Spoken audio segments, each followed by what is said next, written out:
sign, Cancer, Pisces, and Scorpio, kumusta po kayo guys? Okay, so water sign, maraming salamat po sa walang sawang pagsubaybay sa ating mga reading. And kung kayo ay bago pa lang sa ating channel, mag-subscribe na po kayo guys and i-click mo na rin yung ating notification bell para lagi po kayo guys updated sa ating mga bagong upload. Tignan natin water sign, ano ba ang inyong gabay? Water sign.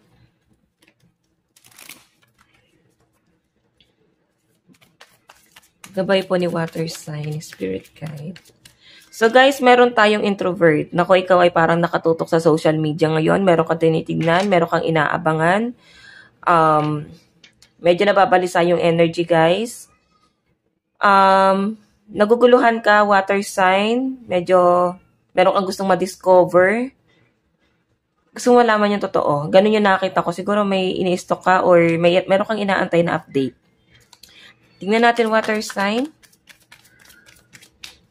Meron tayong overload. Hindi mo na kinakaya yung pag-overthink mo ngayon.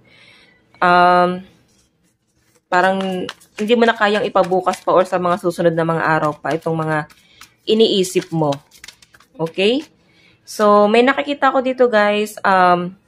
Siguro kailangan i-divert mo muna sa ibang bagay yung sarili mo or habang nag-aantay ka ng update dahil nababalisa ka siguro pwedeng sa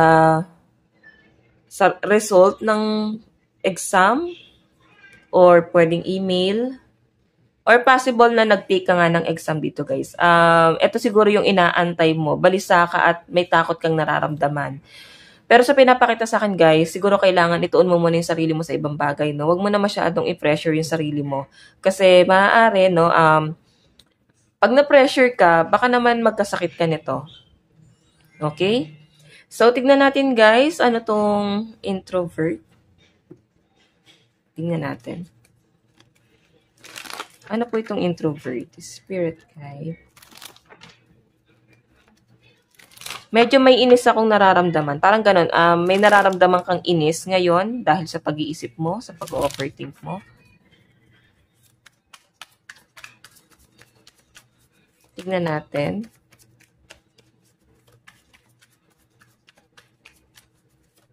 Ano po itong introvert? Water sign. Okay? Nakikita ko na yung pagiging successful mo, nakuha mo yan sa pagiging strong mo, no? I think lumaban ka mag-isa. Kumbaga, kung ano yung inaani mo ngayon, guys, pinaghirapan mo yan.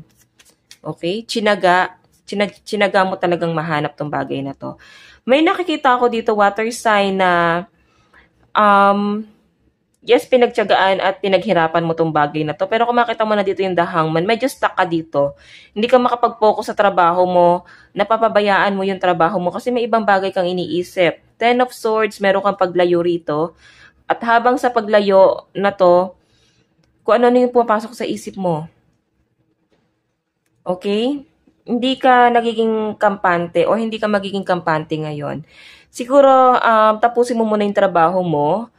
Sa bagay, kasi mahirap naman talaga guys mag-focus sa trabaho, lalo na kung nag-overthink. Ayan kasi nakahangka iba yung pumapasok sa isip mo. Meron kang binabantayan, meron kang inaalam, dinidiscover. So, yun yung pinapakita sa akin, parang sumasabog yung energy mo. Yan. So, tingnan natin guys, ano naman tong overload. Overload. Siguro guys, medyo hapit talaga kayo sa trabaho ngayon. Okay? Kumbaga, wala talaga kayong magiging pahinga. Siguro, season nyo ngayon sa trabaho. I mean, ganun diba? Pagka sa trabaho, parang season lang. Yun yung pinakamalakas na kita nila. So, I think ito yung pinakamalakas na month na kumikita talaga kayo. Okay? November and December. So, kaya parang maghahapit ka dito. Tignan natin water sign. Ano naman tong overload? Water sign. Meron tayong the devil. Naku, ang daming tumatakbo sa isip mo. Water sign. Meron tayong the fool. Meron tayong four of cups. Meron ako nakitang ending na possible na mangyari sa'yo. Lalo na sa relationship mo. Maaaring nararamdaman mo yung pagmamanipula sa'yo ng taong to, guys. Okay, the fool, nakikita ko na para bang feeling mo na paikot ka niya sa halip na dapat ikaw ang gumawa nun. Okay, ngayon guys, I think may ending, natatauhan ka dito. Siguro, natatauhan ka sa relationship nyo at parang mas pipiliin mo na lang lumayo dito or mag-isip mo na sa malayo. Yung iba sa inyo guys, I think walang label dito. So, hindi mo alam tuloy kung ano na ba yung lugar mo sa taong to. Kasi parang walang label eh. Parang mixed signal yung pinapakita niya sa'yo. Di mo alam kung mahal ka ba niya or ano ka na ba? Parang with benefits lang to eh. Friends with benefits, something like that.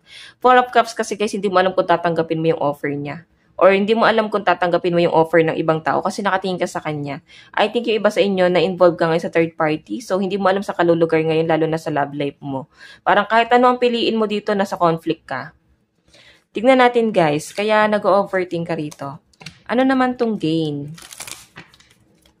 Ano po itong gain?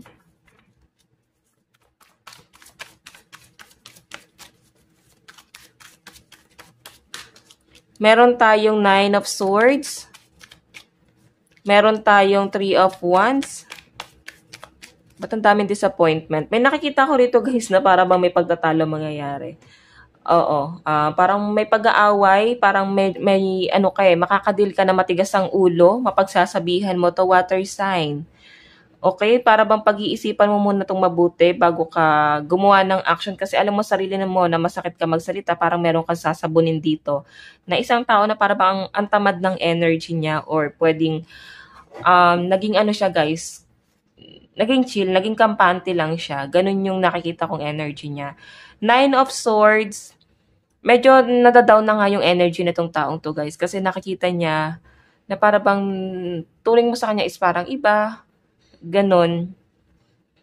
Or pwedeng ikaw, nararamdaman mo na parang ang turing niya sa'yo ngayon na ibang tao. So, ito guys ay hindi naman guys sa relationship, no? Like, love life. Parang connection mo to sa ibang tao ngayon. Pwede na sa circle mo, sa trabaho, sa pamilya, sa kaibigan. Okay? Or sa mga kasama mo sa bahay.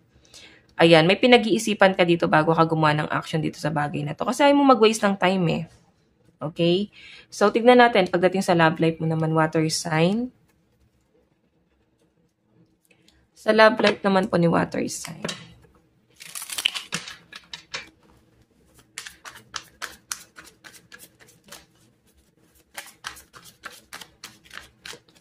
Meron po tayong the devil. Nako, ikaw ay nababalot sa manipulative na tao and toxic na tao, guys. Meron tayong Page of Swords. Meron tayong 2 of Wands. And 9 of Pentacles. Okay.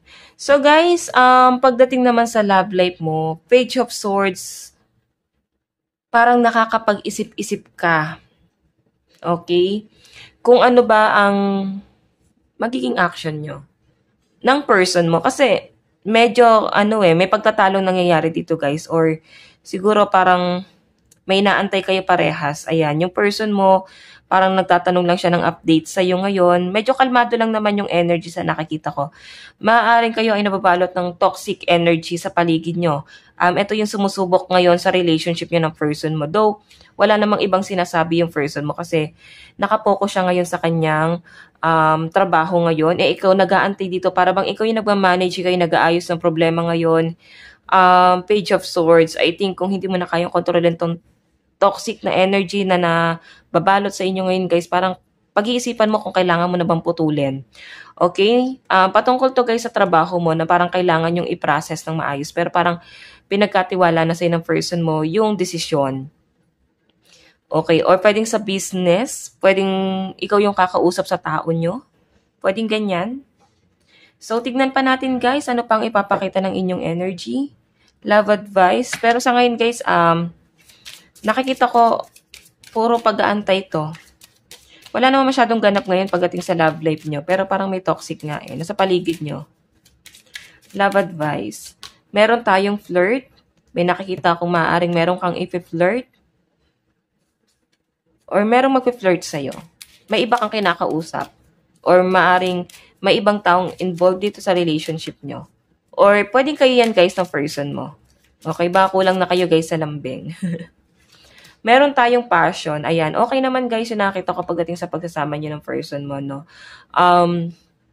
Minsan, sinusubok lang talaga kayo dahil sa mga problema, lalo na usaping pamilya, guys. Okay? Yun lang yung nakakita ko, guys. Mensahe sa'yo ng person mo. Meron tayong, I wish I could share my good news with you. So, sobrang excited sa itong taong to, guys. Okay? Tignan natin ang inyong advice. Meron tayong frequency, flow, sound, vibration, energy, and healing. So, guys, sa pinapakita sa akin dito, may pagbo-voice out. Meron ka atang sasabunin. Paano ba yung sasabunin? Parang kukumprontahin, kakausapin. Ngayon, puro boses ka ngayon. Puro voice out ka ngayon. Okay? So, water sign, ang lucky number mo is 38 and 13. Ito lang naman ang inyong reading hanggang sa muli. God bless and love you all. Thank you.